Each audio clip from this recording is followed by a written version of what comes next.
InfoSec, are you guys ready to rock? Oh, come on. Are you ready to rock? You wanted the best. They got stuck at the airport, so you got me. So I'm Brian Contos. I am the Chief Strategy Officer with Sevco.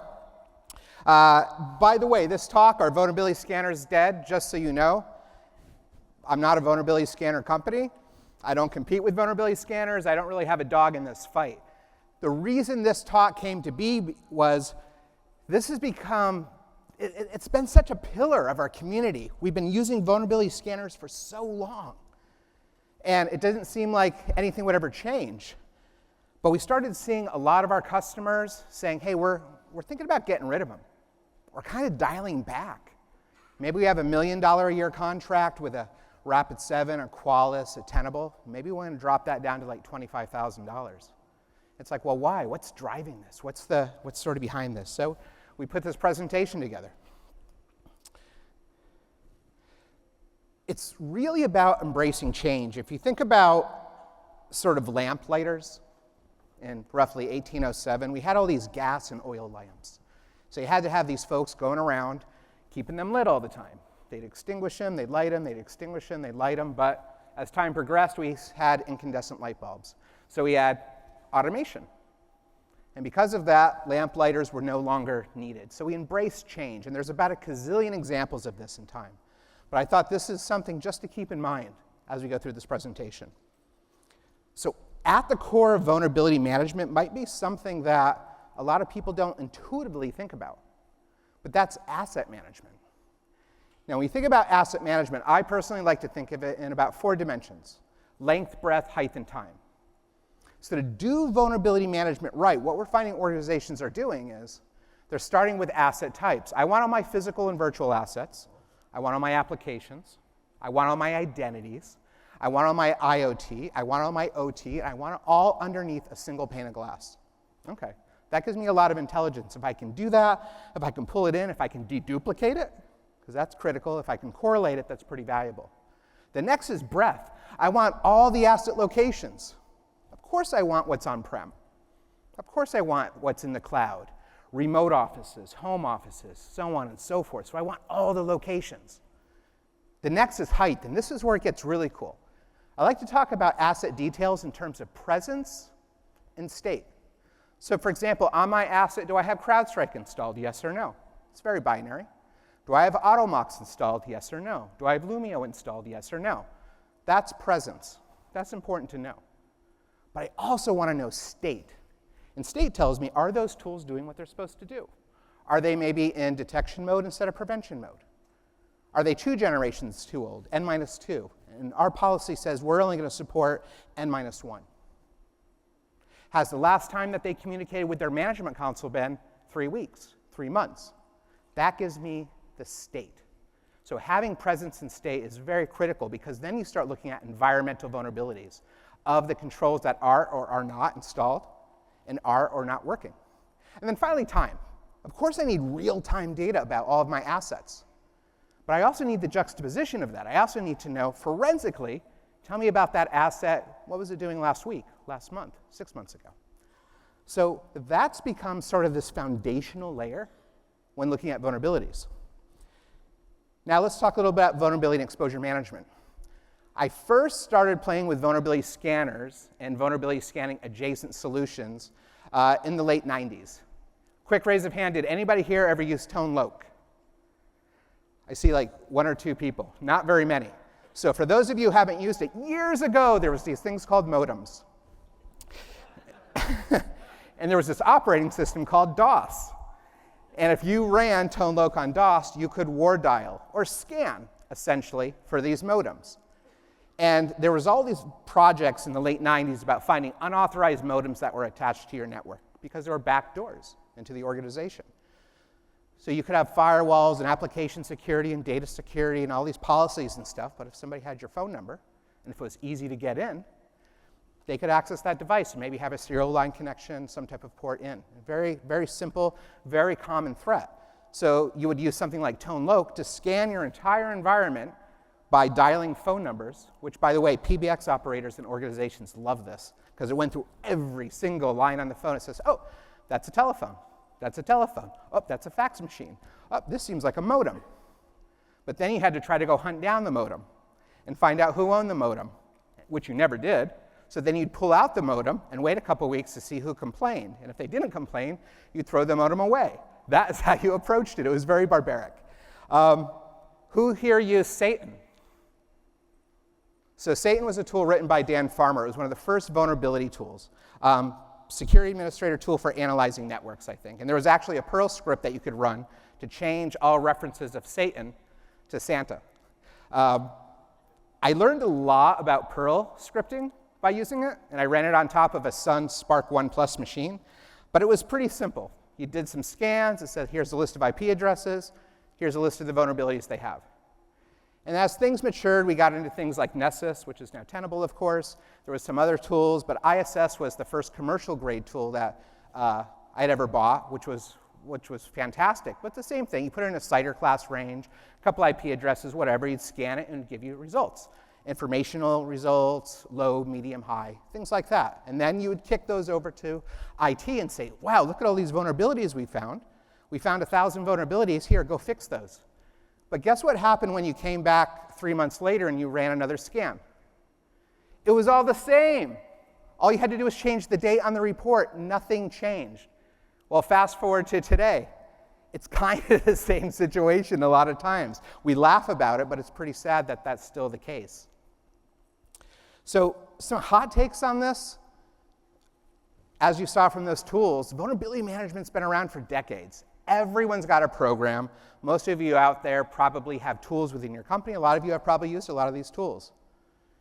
But we're also finding, and I think this is where the rub is, why a lot of people are kind of moving away from it, they're getting CVEs and other vulnerability sources now from other locations that are not vulnerability scanners.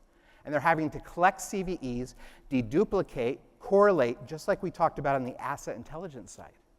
Now, if you look at the volume, back in 2016, we had 6,500 CVEs. In 2023, 30,000. So just from a scale perspective, it's becoming pretty hard to manage this with the old styles of, here's a list of IP addresses and vulnerabilities that were discovered with my scanner. And we still haven't addressed that manual grind of, here's my VA output, let's go ahead and put that now into my patch management input. There's always that gap. And the other thing, again, thinking back to the asset management side, and kind of that presence and state we talked about, it's not that you have a bad EDR in many cases. It's that the EDR is just not installed for whatever reason. It's not that you have a program that makes patch management too slow. It's a lot of times the patch management solution, AutoMox or something like that, simply isn't on the device. So basic sort of nuts and bolts of security, there's still those same gaps after decades in.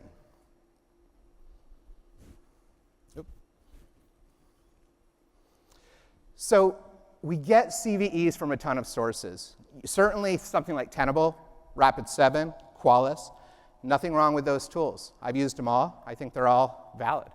But you also get it from CrowdStrike. You get it from Wiz. You get it from Amazon, Jamf, AWS, and a million other sources. There's so many locations to get it. The trick now is to be able to collect and leverage all that CVE information. And then you can make a determination later on of, do I have a lot of redundancy? Because if I have CrowdStrike and Wiz and all these other solutions giving me information on CVEs, am I getting additional information from my vulnerability scanner, or I'm not? You tend to get a lot of great detail if you have an endpoint security control installed on something, as opposed to scanning it from the outside. But I'd also argue that there are certain things where you don't have endpoint security controls installed, such as IoT devices, OT devices. There's not a lot of PLCs running CrowdStrike. There's not a lot of security cameras, digital door locks, and printers running AutoMox. It's just not something that exists. And also, there's probably systems out there that, for whatever reason, don't have endpoint security solutions installed or IT management solutions installed. In that case, there's a gap. So I actually think the vulnerability scanners do a good job of finding those edge cases, of finding those gaps. Now, whether or not their CVE data is equal to, better, or worse than what you get from the other tools, you'd have to evaluate that within your own organization. The other thing to think about, and there was a great LinkedIn post by Blatant Fazakis, I hope I'm saying that correctly, a vulnerability manager at Starling Bank in London. And he was talking about risk scores and just risk in general. He says, we have this tendency to look at these numeric evaluations in our industry, like CVEs scores. So if I have a device that has a CVEs score of 10, which is the worst, and I have one that has a 5, prudence dictates that probably the 10 is something I should address first. But maybe it's not.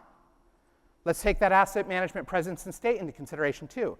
Yes, maybe this has a 10 and this has a 5, but maybe the 10 also has the latest EDR, patch management, and other controls on there, maybe segmentation tools, whatever. And it's up to date, it's communicating with the management console, whatever, it just happens to have this one high-level CVE. Where the 5, for example, maybe it's missing EDR, or the EDR is 3 generations too old, or perhaps from a business context is part of a critical environment. Maybe it's tied to our financial services systems, and it's end of quarter, and this is something that has to be up and running and functioning. So taking business context as well as the technical data becomes really, really important. Instead of just saying, well, this is a 10, this is a 5. That doesn't really tell me that much. It's good to know, but it's one of many, many points. And that can be played out across all these variables. Proof of concept exploit versus a KEV, something that's a known exploit. Is it something that I can buy on the dark web? Is it commercialized, or is it not? Is it just a white paper, or is there a Python script or a Metasploit plugin? These are all variables I want to take into consideration, but any one of them by themselves isn't enough.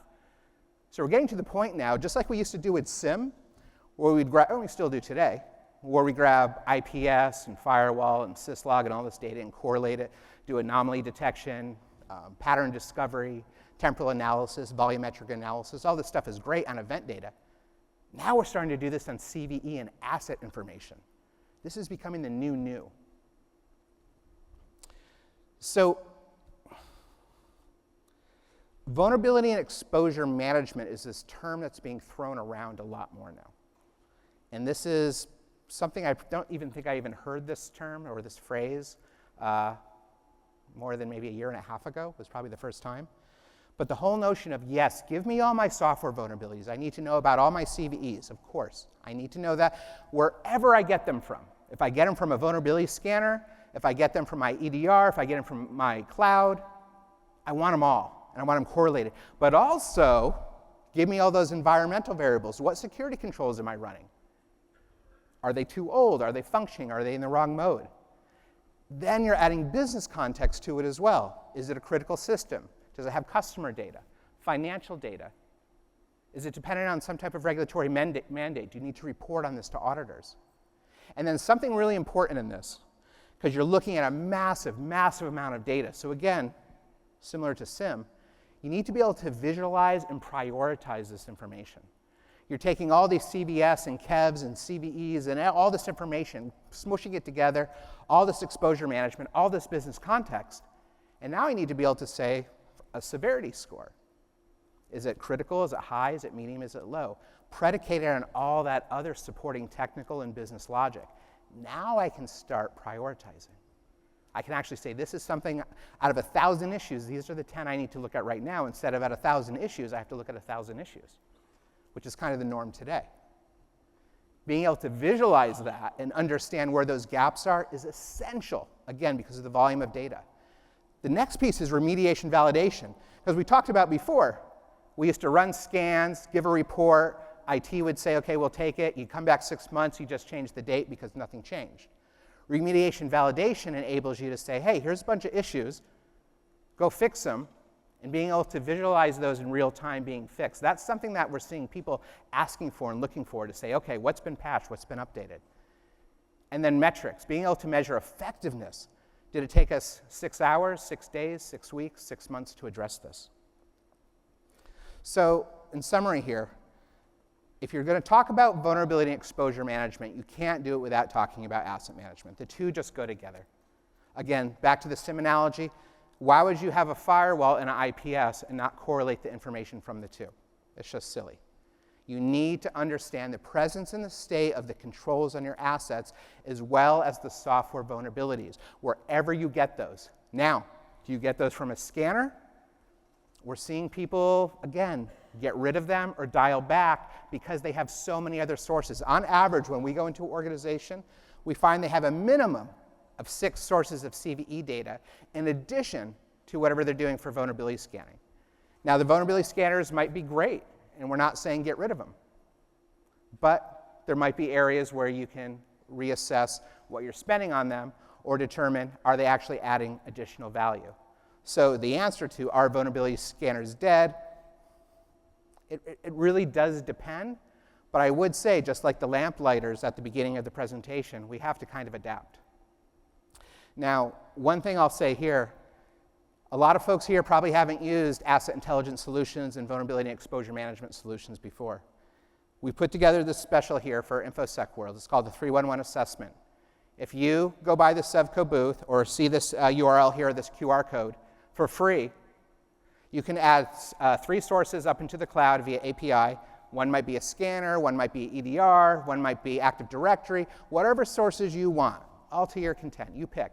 Give us one person, maybe you or somebody on your team, and give us an hour, the time it takes to eat lunch, and you'll get a report showing you all the gaps, all those holes in the environment, and what you can use to mitigate it. And you get an awesome report. And then you can kick the tires and play with it for a couple weeks if you want.